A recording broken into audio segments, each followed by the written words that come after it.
Okay, so what's up, my black and intellectual comrades? Today I wanted to make a really quick video about the article, the op-ed in the New York Times that was released yesterday, titled "I Am Part of the Resistance Inside the Trump Administration." And like I said, this rocked the political world yesterday, on top of the Kavanaugh confirmation hearings regarding the Supreme Court. And this entire op-ed is about some senior high-level official within the Trump administration. Me personally, I think it's Mike Pence, but it might not be Mike Pence. Some people think it's Sarah Huckabee Sanders, and perhaps maybe even one of his children. I've heard. Basically, there's a group of people, literally, you might as well say a secret cabal. I don't really know how else to describe it because they're secret. We don't know who they are, and they're clearly acting in separation from Trump. I think secret cabal typically is hyperbolic, but in this case, I think it's actually apt. Now, I'm going to read parts of this article. It's honestly, it's not that long. Because there's something in particular in this piece that really set everything off. Okay, so it says President Trump is facing a test to his presidency unlike any faced by a modern American leader. That's because he's such a terrible leader.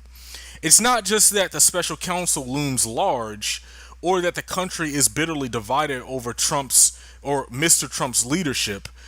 It's interesting the word bitterly divided is used there. It's not that the country is bitter; it's that Trump is an absolute disaster, and he's clearly a threat to the country and a threat to American democracy. Okay, and you have a certain segment of the country, and this is me talking now. You have a certain segment of the country that just doesn't care about that, and follows Trump like a cult, like he's a cult leader. But continuing, it says, or even that his party might lose uh, the House to an opposition hell bent on his downfall. No, again, it's not that his opposition, the Democrats, are hell bent on his downfall, similar to the way that the Republicans were hell bent on Obama's downfall. Now that's an opposition that's hell bent on a downfall. They didn't want to work with Barack Obama by any stretch of the imagination, and they had no justification for behaving in that manner. Okay, what the opposition, the Democratic opposition, is doing is they're trying to make sure, obviously, that this country doesn't continue down this path that it's currently on. And they're completely justified in doing that. I think it's the common sense thing to do. So I'm adding my little 2 cents here because the person who's writing this article or who wrote this article, he's clearly, he or she, whoever it is, they're clearly conservative. This is clearly someone who believes in the Trump agenda. Okay, but there's something going on behind the scenes that we don't know about. Okay, that has scared the hell out of some of the people closest to him, and God only knows what that could be.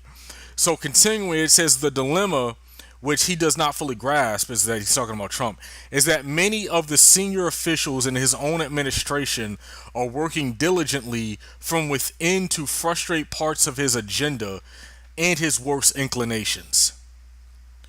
Okay, what this person just admitted, okay, is that, like I said a second ago at the beginning of the video, there are people within the Trump administration who are actively working against Donald Trump.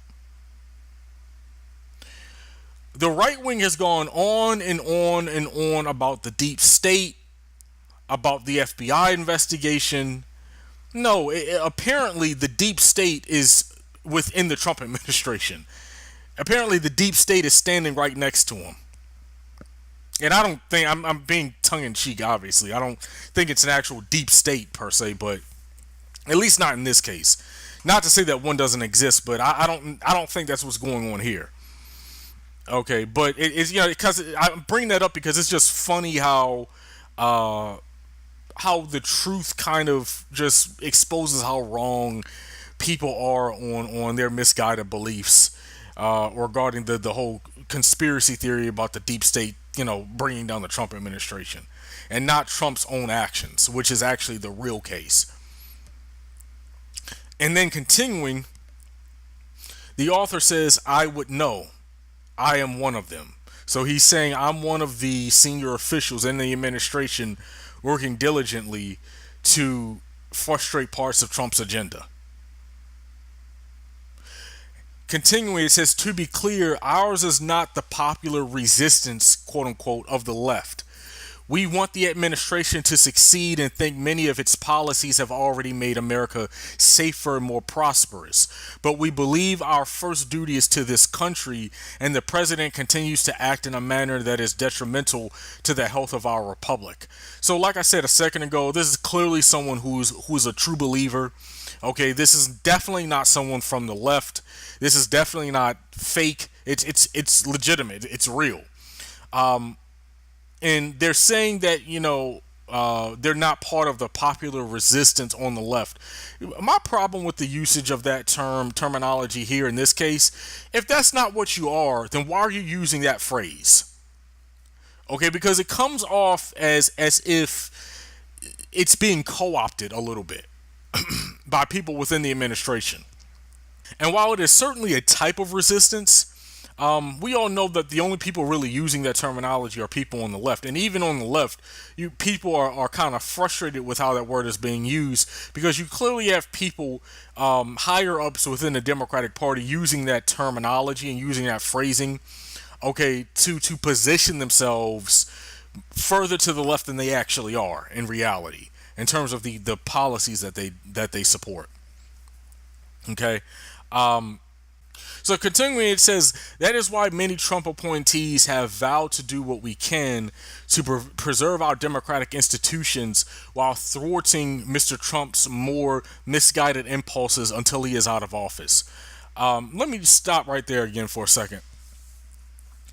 If it wasn't clear enough that American democracy is under attack,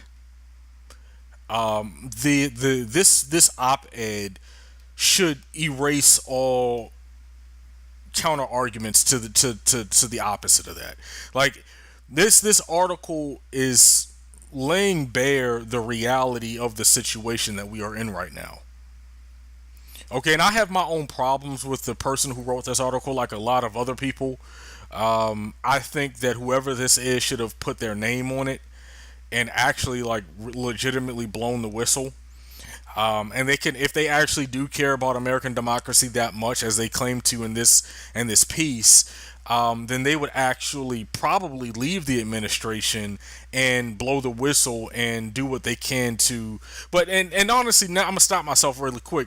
They might not be doing that, because if they really legit need some people on the inside to keep him in check, okay, they're not going to want to expose themselves. You see what I'm saying? Because then whoever is keeping him in check might not be able to. And other people have pointed out, I don't know how I feel about this in particular. Some people have pointed out the fact that it's not really a good idea that people are in the administration, directly just disregarding orders from the president of the United States. I understand why some people would worry about that, but if it's actually as bad as they say it is, okay, that might be the good thing to do. We don't know. Like I said, we don't know what he's tried to do. We don't know what he's tried to do that could have done all kinds of damage. Okay, that you might have wanted somebody to say, no, we're not doing that. I mean, not directly to his face, but do little things to say, okay, yeah, Mr. President, we'll take care of that for you. And then kind of knowing how, easily distracted he is, knowing that he might just forget about it, and you can kind of just go on with business as usual. It depends on what it is they are preventing. That's very important. I think that's a very important part of this equation. Because, I mean, if it comes down to, lives being lost and Well, honestly, when has the establishment cared about that? To be perfectly honest with you, but if it comes down to people being saved, especially if we're talking about potentially Americans, like I said, I'm not putting anything past this administration. So we can't even just assume that the things that they're stopping are things that are foreign to America. We don't. He could be wanting to do something domestically that the people around him know. Okay, there's no possible way we can do that. There's no possible way we can allow that to happen, and so they're going against, finding a little way to go against his will as president of the United States, avoiding some sort of human rights disaster, some sort of legal disaster. There's no, like I said, there's no telling. And anybody who claims they know what it is kind of just speculating, because the person who's writing this article doesn't say what they've stopped him from doing. Okay, so that's important information, because you can't just say, okay, well, just listen to the president because he's the president, if he's, I don't know, planning to do something to other Americans that's way outside of the norm. You mean to tell me you wouldn't want somebody to prevent that from happening? So I don't know. I kind of disagree with people who say that no. I understand the precedent, but the problem is Trump is not a normal president. Okay, this is not Barack Obama. This isn't even George W. Bush saying something and people aren't really listening to him. This is Donald Trump. We don't know what kind of batshit crazy schemes and ideas he has that actually legitimately needs to be stopped. So people should kind of pump their brakes a little bit and kind of stop saying, well, you should just listen to the president. You shouldn't go against the will of the president. You don't know what they're stopping. Okay, so I just want to put that out there. This is why, well, I already read that a second ago. The root of the problem is the president's amorality. Anyone who works with him knows he is not moored to any discernible first principles that guide his decision making. Although he was elected as a Republican, the president shows little affinity for ideals long espoused by conservatives: free minds, free markets, and free people. At best, he has invoked these ideals in scripted settings. At worst, he has attacked them outright. So, again, this is kind of confirming what we know. Trump is very scripted.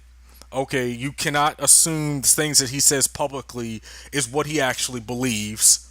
Okay, because he at least has enough sense to know that, okay, I at least have to appear a certain way in public.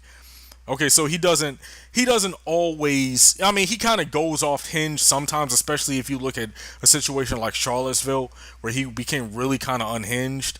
But you can tell that he's scripted. You can tell that there's definitely a script that he's reading off of that's not actually true to what he actually believes. And his beliefs are actually worse than what we probably realize. In addition to his mass marketing of the notion that the press is the enemy of the people, President Trump's impulses are generally anti trade and anti democratic. Again, this senior level official is saying the President of the United States is anti democratic. Okay, nothing like this has ever happened before, at least not in any of our lifetimes. So anybody who's saying, oh, well, because people at one point in time, people love to create these equivalencies between some things Obama did and how, Trump doing something is not that bad because Obama did it too. Like, no, this is nothing like anything that has ever happened before. This goes beyond just like even simple scandals, political scandals, like things that rocked the Bush administration.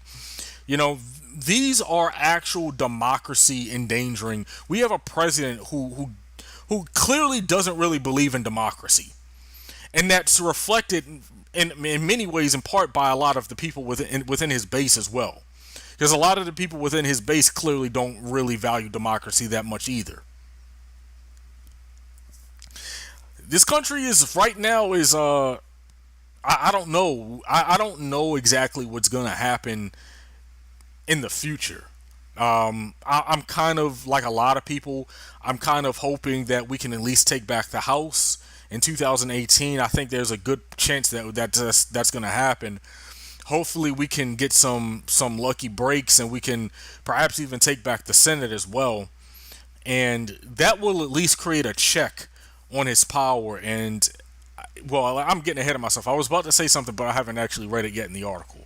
Before I continue, we really have gotten to the point where if you actually care about this country, and if you actually care about the future of this country, uh, being politically involved honestly is not even up for debate in my opinion anymore. Like anyone who can kind of just look and see what's happening right now in this country and shrug their shoulders, okay, you're honestly part of the problem.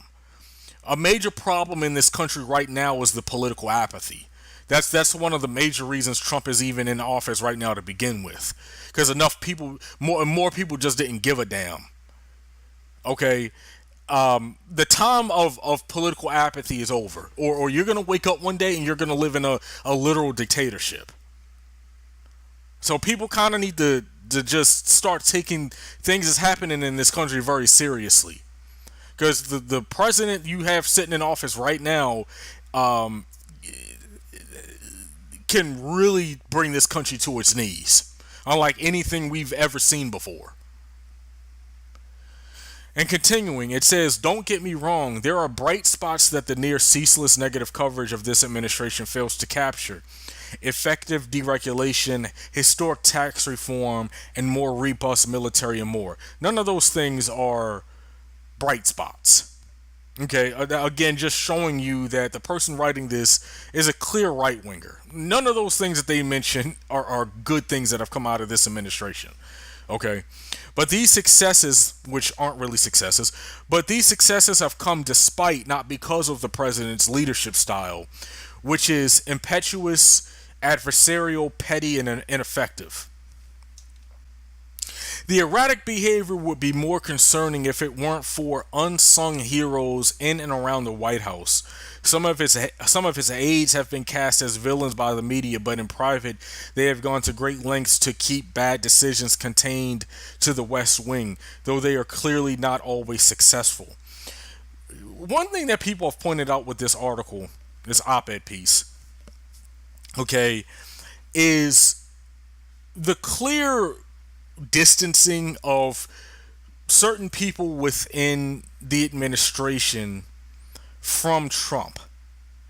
Because I get the impression from reading this is a clear sign that they know Trump is finished. They know Trump is going to be a one-term president.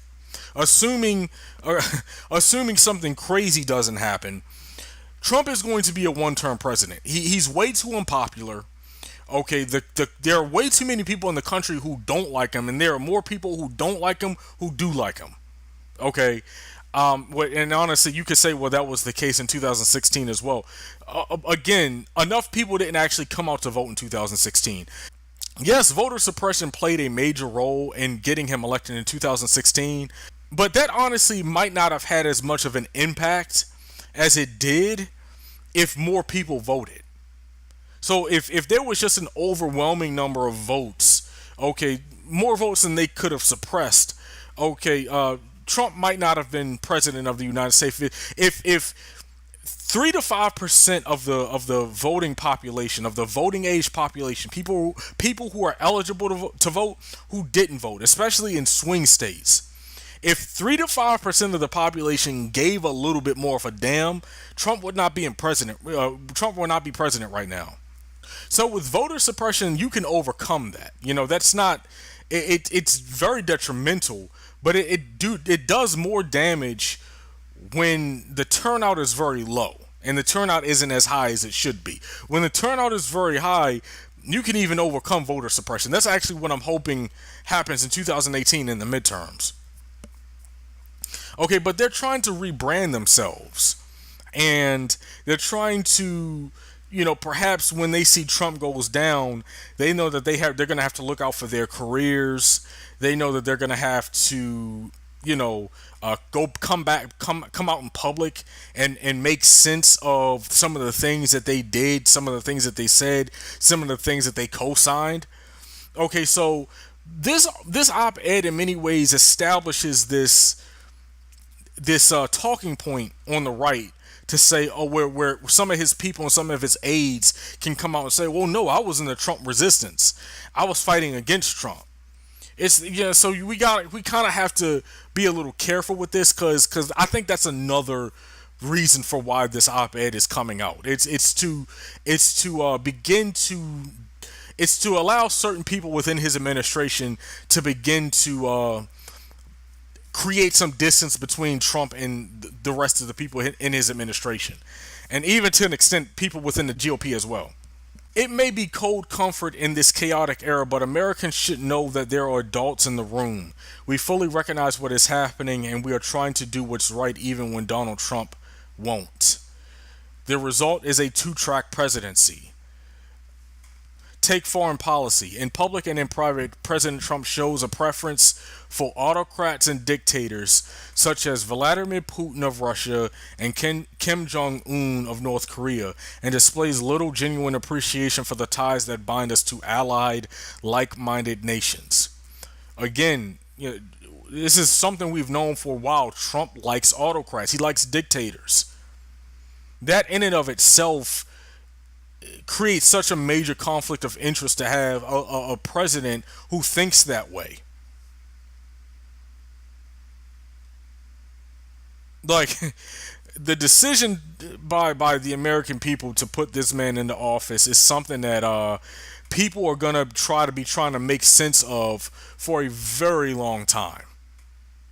This makes this country look so incredibly ignorant. Like it's not even funny. Like it's shameful, really. It's shake my head shameful. Like how bad the election of Donald Trump makes the American people look. Because people around the world look at us and they're like, well, y'all put this dude in the office. What does that say about you?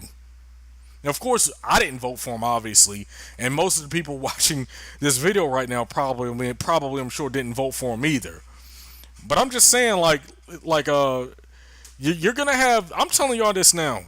You're gonna have this whole agenda after Trump is out of office to whitewash a lot of the stuff that's happened. To say, oh, we have to look forward, not backward. You're gonna get all of that. Okay, there's going to be a major attempt to rebrand this whole era. Okay, and kind of just sweep a lot of stuff under the rug and pretend some of this stuff didn't actually happen. Which is why I'm very worried about Jeff Sessions in the Justice Department because he is wreaking all kinds of havoc there. But let me continue. On Russia, for instance, the president was reluctant to expel so many of Mr. Putin's spies as punishment for the poisoning of a former Russian spy in Britain. He complained for weeks about senior staff members letting him get boxed into further confrontation with Russia, and he expressed frustration that the United States continued to impose sanctions on the country for its malign behavior. But his national security team knew better. Such actions had to be taken to hold Moscow accountable. This isn't the work of the so-called deep state, it's the work of the steady state. So this goes back to what I was saying a second ago. There was never a deep state conspiracy. The deep state exists, but it doesn't exist in the way that right wingers have wanted to believe it exists. Okay, it's been these people around him the whole time.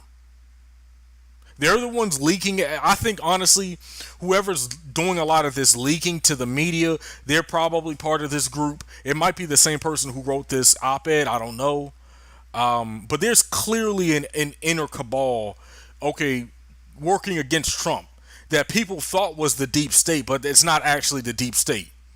It's people that Trump hired. It's people that Trump brought on board. Given the and about the Russia thing, yeah, like again, that's not even that on it. There's not much there in terms of what the author of this op-ed said, other than the fact that we already know Trump likes Russia. We already know that there's been some level of collusion between the two, between Trump and Russia. I think honestly the media has really kind of overplayed that story, because I don't think, and honestly, as more time goes on, I don't think he's going to be brought down because of that. But honestly, Trump is so corrupt, and so many of the people around him are so corrupt, you might not even need Russia to bring him down. But still, like the fact that the media has focused so much time on that one story, I don't think is a good look on the media, and that's honestly why people are turning to social media anyway, and are kind of just tired of the corporate media.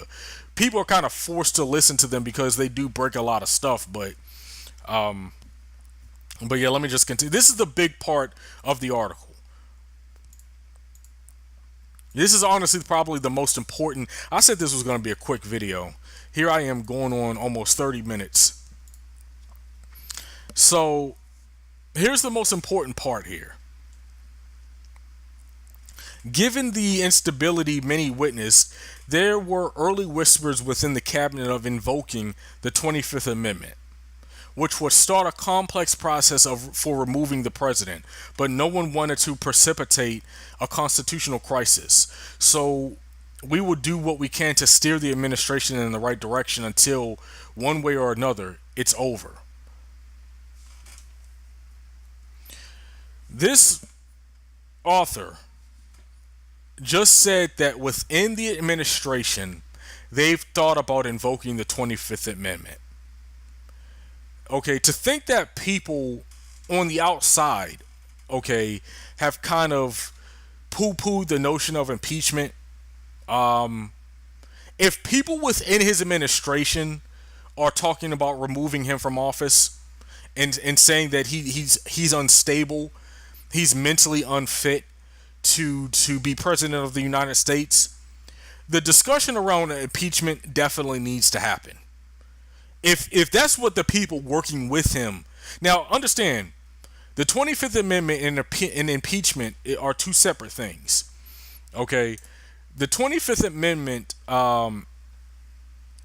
is another way of removing a president that doesn't involve impeachment itself, and it's provided by the Constitution as a mechanism for taking power away from a sitting president. Okay, it was enacted in the 60s, and the amendment spells out a procedure by which members of the cabinet can agree to notify Congress that they do not believe a president can carry out his or her duties. The officials send a letter to Congress explaining why, and if Congress agrees by two-thirds vote of both chambers, lawmakers could make the vice president, quote, acting president under Section 4 of the 25th Amendment. This is what I just read from a separate article, not the New York Times article. But it's just explaining what the 25th Amendment is.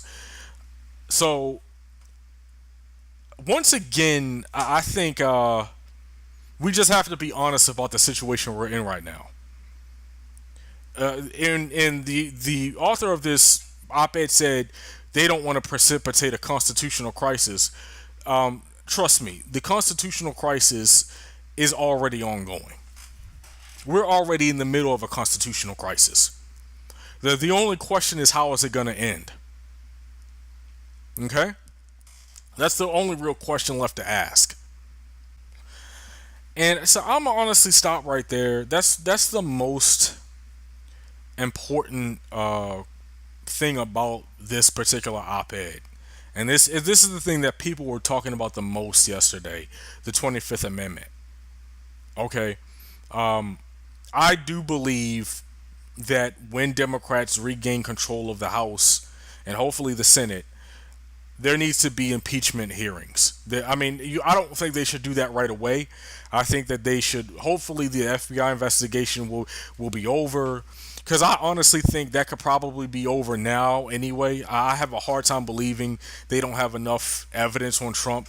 I think what they're probably waiting for is to see how the elections turn out, because they know the Republicans in Congress have completely abdicated their responsibilities as democratic leaders of the country.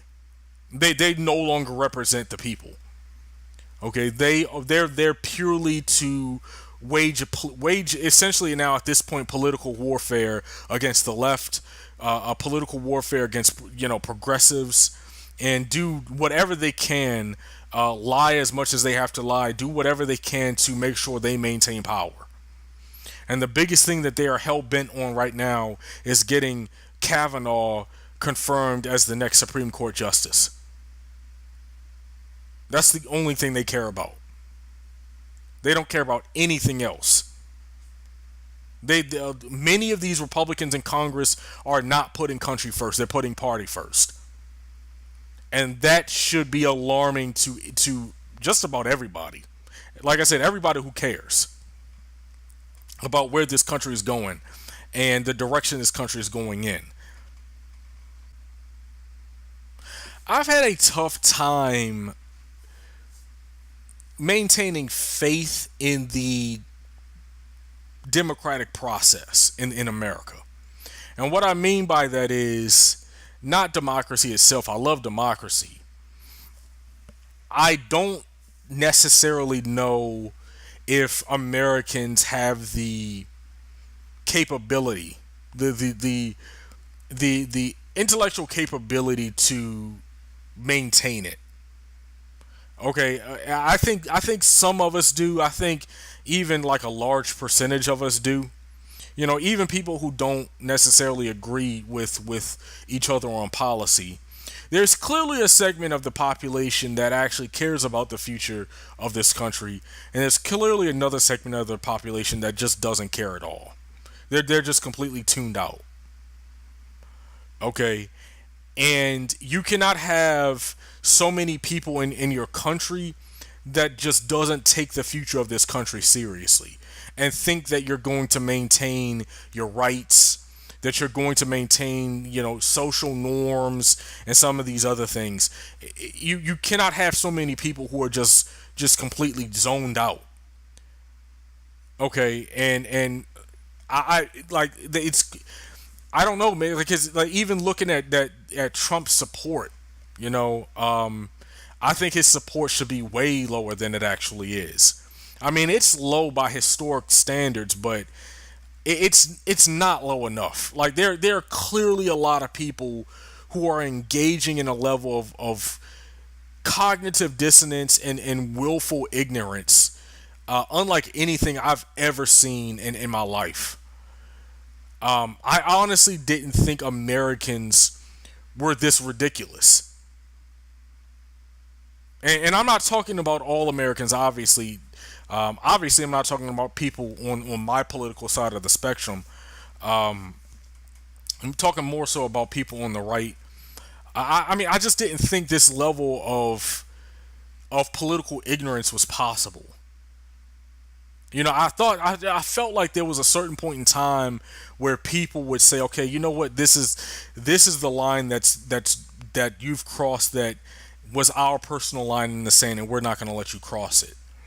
Okay, you literally have people from within the administration sounding the alarm, saying, no, it's worse than you think. It's worse than you thought it was. So much so that they're thinking about removing him from office. And people just people don't care. I don't know. I don't really even know how to describe that other than just political ignorance, because you should care.